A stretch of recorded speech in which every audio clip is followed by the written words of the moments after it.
Fox host Laura Ingraham has an interesting new theory about why police are killing young black men. Take a look.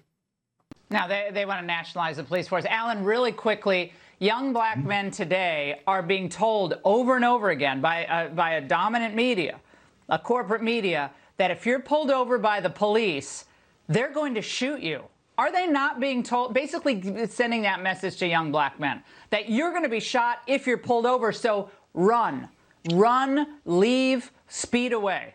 And that's when you have problems. You had it with George Floyd, resisted arrest. You had it in this case. It's tragic circumstances. It's horrific.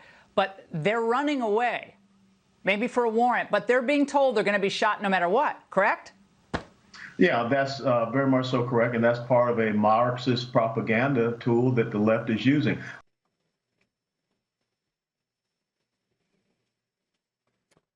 Okay. Let me start out with the irony, how I love the irony that Laura Ingraham, and I know she does this a lot, talking about corporate media. Bitch, you are corporate media. Ain't nobody more corporate than Fox News, okay? Fox News is literally the biggest cable network in the entire country. Laura Ingraham gets millions of viewers every single night. And Fox News, Tucker Carlson, millions of viewers every single night. Fox News is shown pretty much everywhere. They are corporate media. Get out of here with that bullshit. All right. But all right. So here's the thing about the media, right? So no, the media is not sending the message that young black men are going to be shot by police. You know who's sending that message? The police. You know how? By shooting young black men. But not just shooting them. Look at the case of Derek Chauvin, George Floyd, choking them to death. Eric Garner, choking him to death. Oh, while he's saying, I can't breathe for selling loose cigarettes. Or again, back to George Floyd, for a $20 counterfeit check. Come on. The only thing that news media, the corporate media, she calls it, which they're all corporate media, for one. If you're not independent, and if you're a company, then by definition, you're corporate media. We are not corporate media here. We're an independent. I'm an independent station. I do everything myself. The only thing is I'm using a corporate platform, or in this case, 3 different corporate platforms. But, you know, what they're doing is reporting things that happened. That's it. And it's not as if situations like what happened with George Floyd, Walter Scott and all of these young black men who are killed by police is happening more than it used to. No, it's just the fact that it's getting caught on camera now. Everybody's got a camera in their pocket. Everybody's got a camera. Everybody can record what's happening. Everybody can see what's happening. And guess what? Now people are seeing it. And since normies are seeing it, they're getting outraged by this.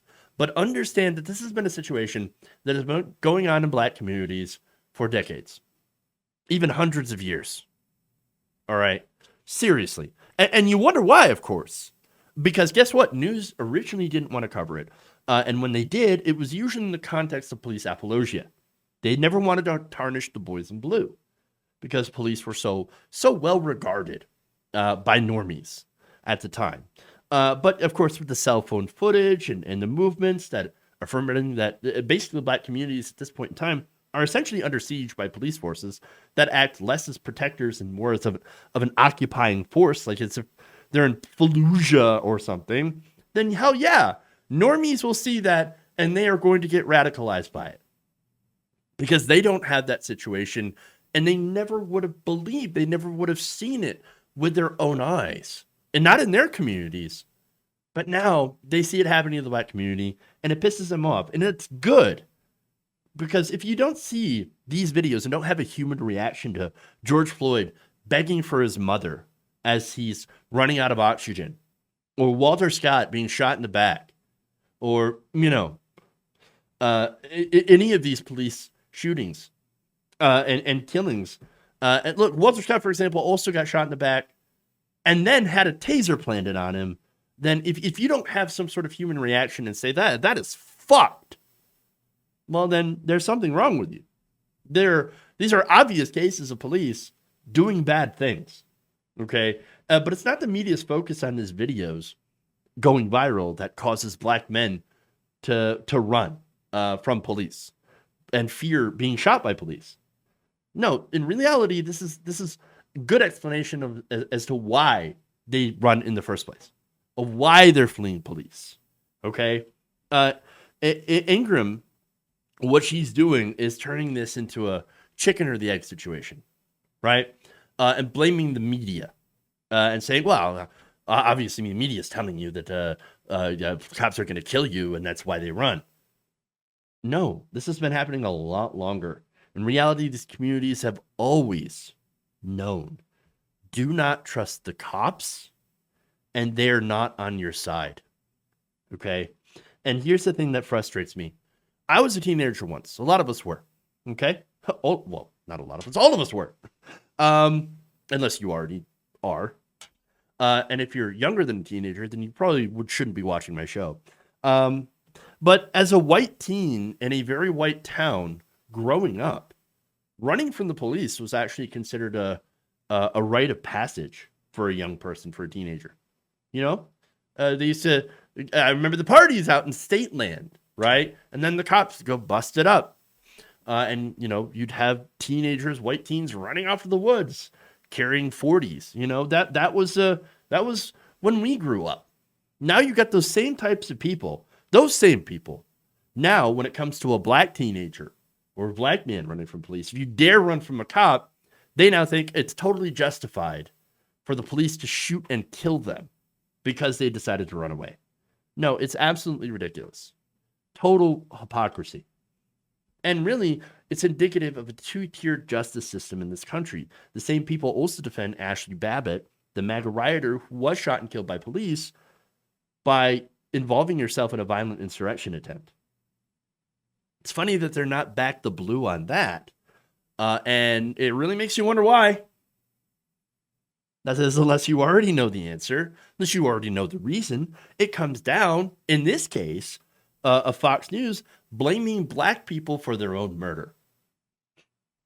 I don't give a damn that this kid, Dante Wright, had expired tags. I don't care that he had warrants for pot. I don't care that he had an armed robbery charge, okay? You cannot kill someone. You are not entitled to kill someone during a traffic stop. And even that police officer knew it when she said, oh shit, I just shot him. She knew she was wrong, resigned the next day. She knew it. She knew it. And so, accident or not, that is manslaughter. And as such, of course, this officer, in that case, will have to face up to what she had done. Because here's the difference, okay? For those crimes, Dante Wright paid with his life. George Floyd, for whatever crimes that he committed, paid with his life. And so, former police officer Potter, by comparison, she gets to continue to live. She's still alive, and she'll get a lesser charge. Look, the maximum for second-degree manslaughter, which she has been charged with, is 10 years in prison. And even if this goes to trial, which there's no guarantee, she'll serve the entire time. It's very possible that she'll even take a plea deal and get a reduced sentence. So, in reality, yes, this will have an impact on her. A small impact. She may spend some time in prison. But Dante Wright is dead. George Floyd is dead. Walter Scott is dead. They're dead. And neither of them had done anything according to the law that would be considered a capital crime, worth the price that they ultimately paid. So the black community, they know this, and this is why some end up running. They don't want to pay that price. They were afraid. And understandably so. Okay? But the thing here that makes me even more sick is when you bring on somebody like Allen West. Allen West, you heard what he said. This is Marxist propaganda tool of the left. Alan West needs to shut the fuck up. This guy thinks that he can go on TV and string a bunch of words together that don't actually mean anything and still get taken seriously. But, well, of course he's not. I mean, I don't even think the Fox News audience takes him seriously. He's a clown. He's a clown.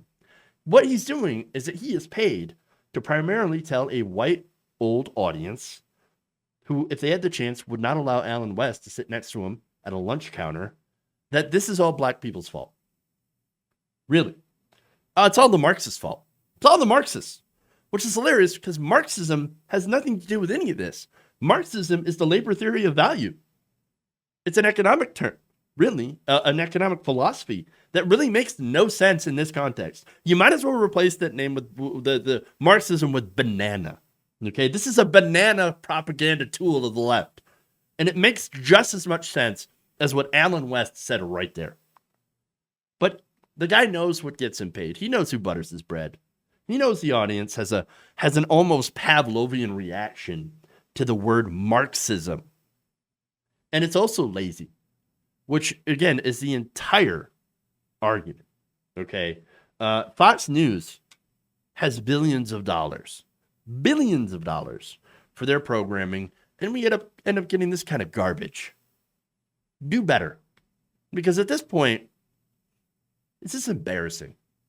If you enjoyed this video, please give us a like and share with your friends. You can subscribe and help out the channel by becoming a patron. It's patreon.com/Jeff Waldorf, or you can become a channel member as well by hitting the join button below.